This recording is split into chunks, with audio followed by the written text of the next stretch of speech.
Assalamualaikum warahmatullahi wabarakatuh. Perkenalkan, nama saya Karisma Nur Aini dengan nomor NIM 221221040 Prodi PKI 2A. Di sini saya akan menjelaskan beberapa materi tentang ulumul hadis.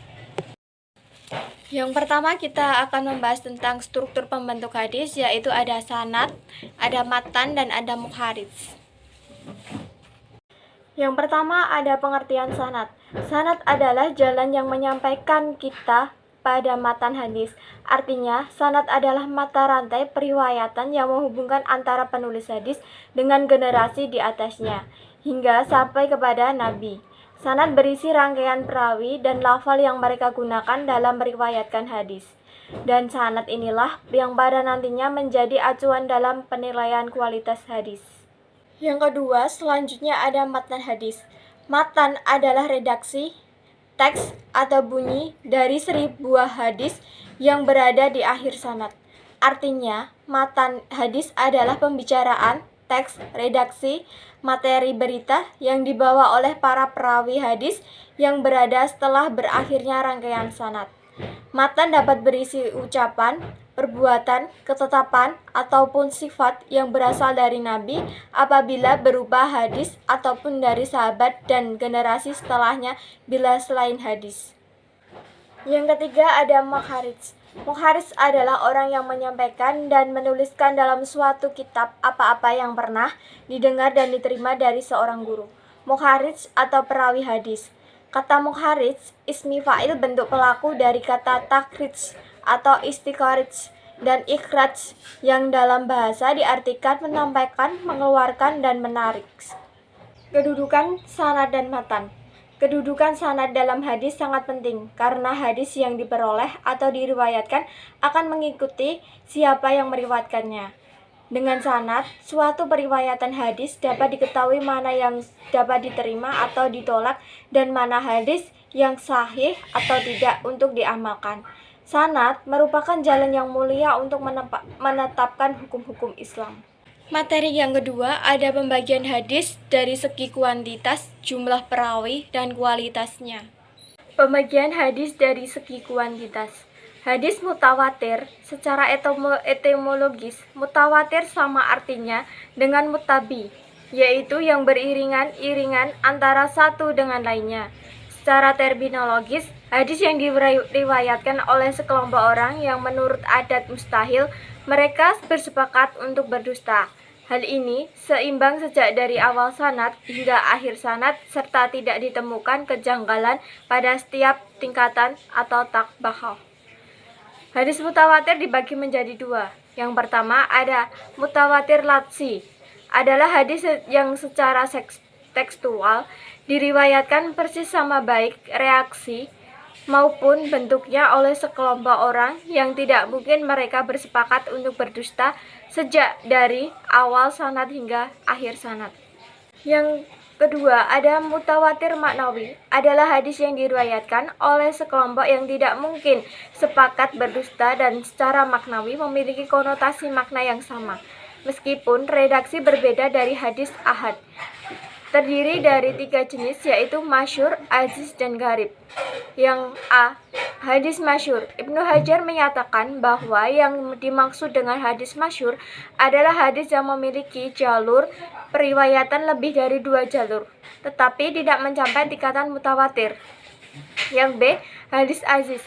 Hadis aziz adalah hadis yang diriwayatkan oleh 2 rawi dari 2 orang rawi yang lain. Yang C. Ada hadis gharib. Gharib matan dan sanad, yaitu hadis dengan matan seperti itu hanya diriwayatkan 1 orang rawi. Hadis ini juga disebut dengan sebagai hadis gharib mutlak. Gharib pada sanad yaitu hadis yang diriwayatkan melalui jalur lain secara single.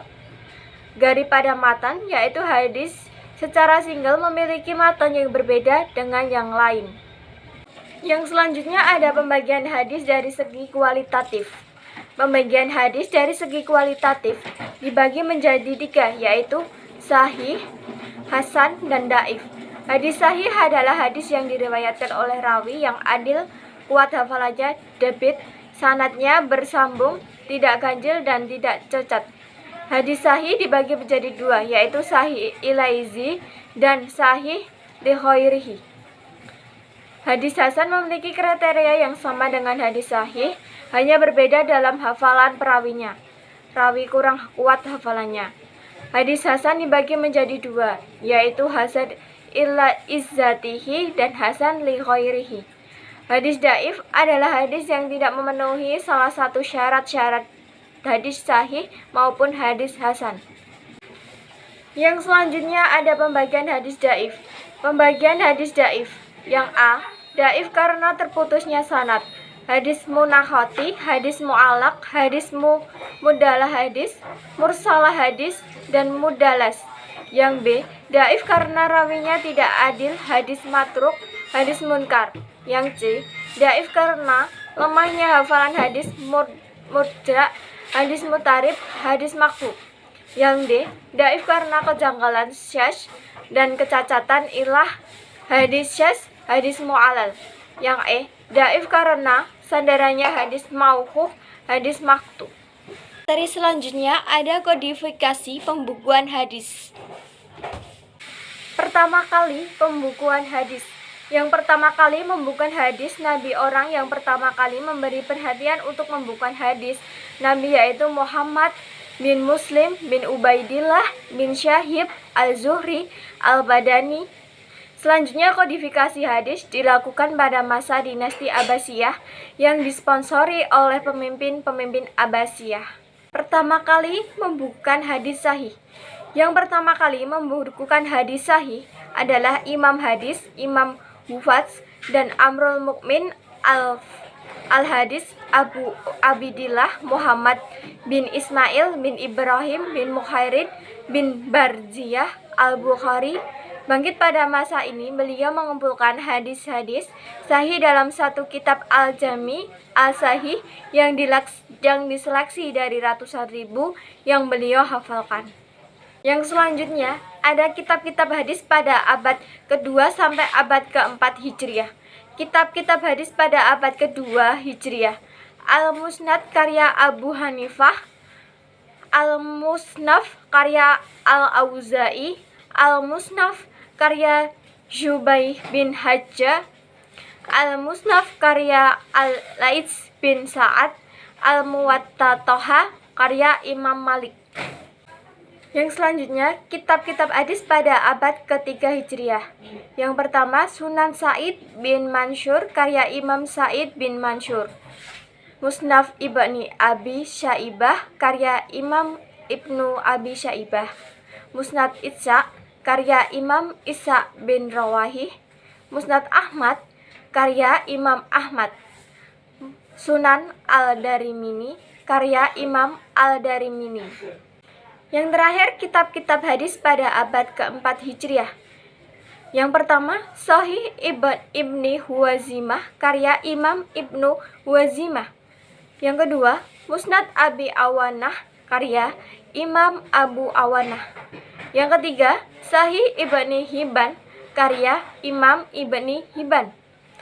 Yang keempat, Al-Mujam Al-Kabar Al-Sakfir Al-Awsih karya Imam Al-Tarbani. Demikian penjelasan dari saya, kurang lebihnya mohon maaf. Wabillahi taufiq walhidayah. Wassalamualaikum warahmatullahi wabarakatuh.